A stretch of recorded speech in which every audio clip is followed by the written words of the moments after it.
Yo, what is up? It is Pacific1. Welcome back to the channel. I want to say thank you to everyone that's been running up the Q&A video, dropping likes and comments. When people are dropping into my DMs to ask questions, what I've been doing is just kind of pasting that link in response and saying, hey, check this out. This should answer all the questions that you may have on the Z.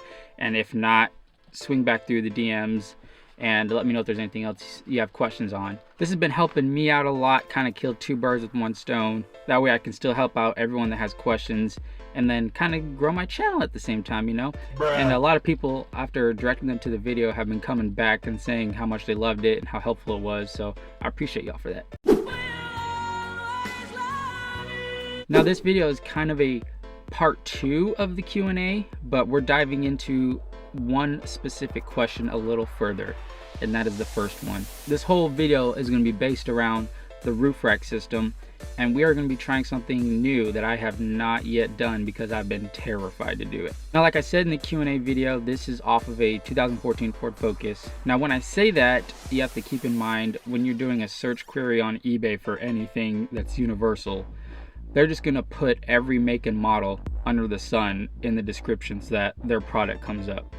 So I say it came off a Ford Focus because that's what I typed into the search bar on eBay to kind of help direct you guys that actually have 300s towards what it was. And like I mentioned in the Q&A, it came with 4 different sets of different size clamps so that whatever vehicle you have, it kind of just reaches the door jamb based on which clamps you use. So when I had the roof rack on the Ford Focus, I had to use a different set of the clamps for it to work perfectly. I put a basket on top of the bars, I believe,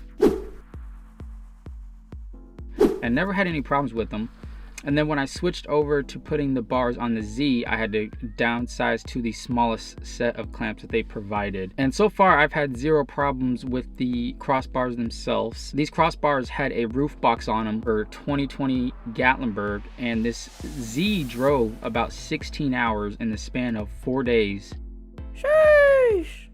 And the cargo box had about 50 to 60 pounds of luggage in it at the time. The setup was super reliable, 0 issues with it. Back half of 2022, I have started to repurpose the roof bars with the bike attachment. For the first time, I'm going to try and drive around with the bike on the Yakima system. I've just been rolling the bike in and putting it on top after because I kind of don't trust the front loader system in combination with the roof bars. The roof box that I had on the bars, it distributes the weight evenly, right? It's centered, you load it the proper way so that all the weight's distributed evenly. With this Yakima front loader bike mount, you know, it's not centered on the vehicle, so it's going to be pulling the weight of the crossbars a specific direction. A bike is not perfectly balanced, so it might be favoring either the front bar or the back bar.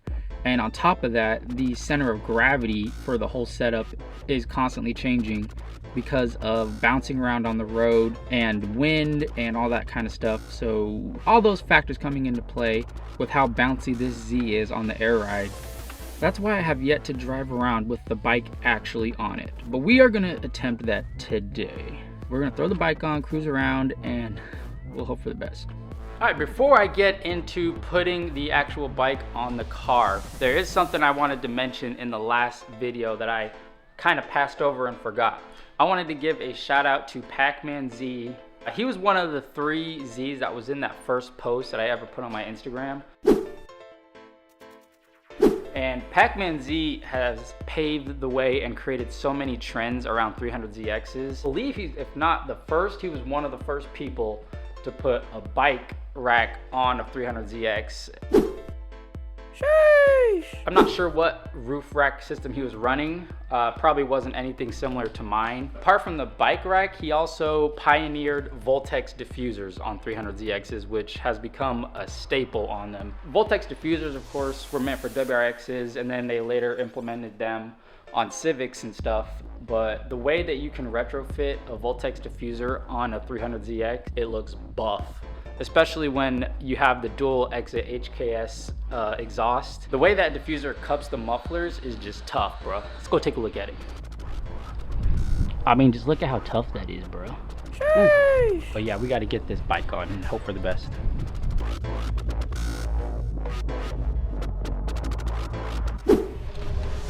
right, we got her on there. She's hunkered down. Let's hope for the best.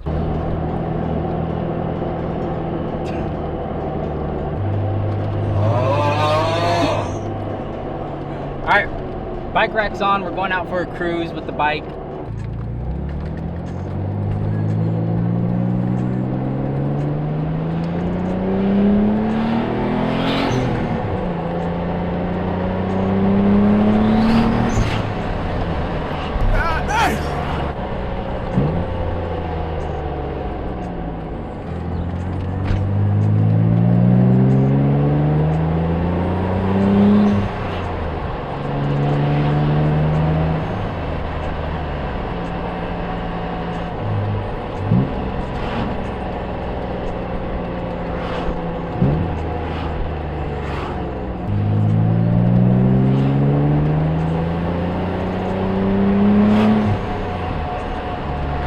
A few moments later.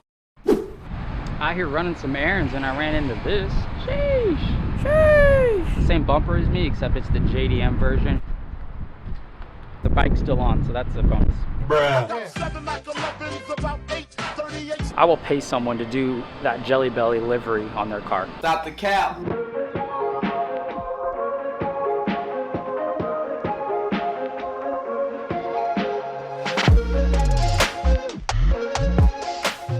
Yeah, so I was out running some errands. I had to stop by AutoZone to get some cleaning supplies and miscellaneous things for the Z.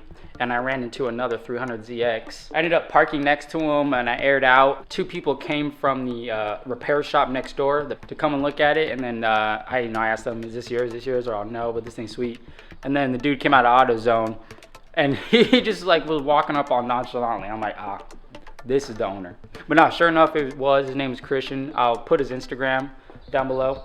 But no, I'm excited to see what he does with the 300. And yeah, make sure y'all let him know to post his progress on his Instagram. He has the JDM version of my bumper. So he has the authentic Japanese turn signals, and he has the carbon fiber fog light bezels, which whew, that setup on that front bumper looked clean. But yeah, it was nice meeting you, Christian. I'll see you at some other meets for sure. Oh my gosh, is that TTGT2 Scorpion? Yes. Sheesh. I sent you to AutoZone before Gatlinburg, and you talked to someone there. Yes. And what sparked that conversation? It sparked the conversation because I was picking up something for you. I don't remember what, for your car. Like detailer or something? Yes. Okay. That's exactly what it was. So and what, did he say, what is you cleaning or what? Yes, because I told him where we were going. I said, we are headed to Gatlinburg. Uh-huh.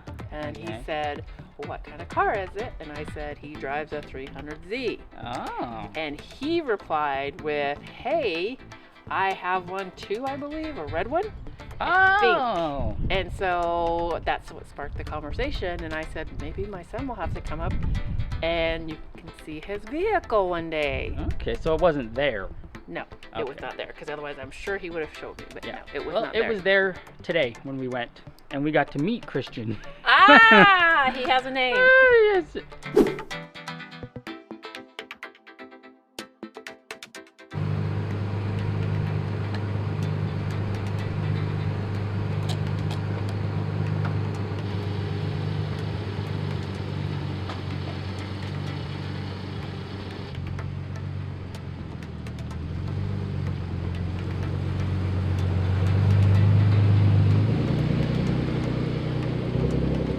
Calling it for that. Conclusion, does it work?